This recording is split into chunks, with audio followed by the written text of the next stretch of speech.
Hi అండి, welcome to my channel. గోంగూర ఎండు రొయ్యల కర్రీ. గోంగూర ఆకుల్ని నీట్గా క్లీన్ చేసుకోవాలి. ఇప్పుడు స్టవ్ ఆన్ చేసుకుని ఒక గిన్నె తీసుకుని గోంగూర ఆకుల్ని ఉడకనివ్వాలి 5 నిమిషాల పాటు.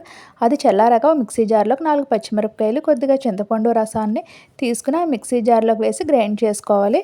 స్టవ్ ఆన్ చేసుకుని కడాయి పెట్టుకుని గ్రైండ్ చేసి పెట్టుకుని గోంగూరను దాంట్లోకి వేసి 1 స్పూన్ నువ్వుల పొడి, చిటికెడు పసుపు, 1 స్పూన్ కారం, రుచికి సరిపడా రాళ్ళుప్పు, కొద్దిగా ధనియాల పొడి, కొద్దిగా జీలకర్ర పొడి వేసి బాగా కలుపుకోవాలి. 5 నిమిషాలు ఉడికాక స్టవ్ ఆఫ్ చేసుకోవాలి. కడాయి పెట్టుకుని ఆయిల్ వేడెక్కాక 1 స్పూన్ మినపప్పు, కొద్దిగా వెల్లుల్లిపాయ రెబ్బలు వేసుకుని వేగనివ్వాలి. ఇప్పుడు ఎండు రొయ్యలను కూడా వేసుకుని బాగా ఫ్రై చేసుకోవాలి. 2 మిరపకాయలు, కొద్దిగా కరివేపాకు కూడా వేసుకుని బాగా ఫ్రై చేసుకోవాలి. ఇప్పుడు ఈ గోంగూరలోకి పోపును అయితే కలుపుకుందాం. ఇప్పుడు ఎంతో టేస్ట్గా ఉండే గోంగూర ఎండు రొయ్యల కర్రీ అయితే తయారైంది. మీరు కూడా ఒకసారి ట్రై చేయండి. నా వీడియో నచ్చితే లైక్ చేయండి, షేర్ చేయండి, సబ్స్క్రైబ్ చేయండి.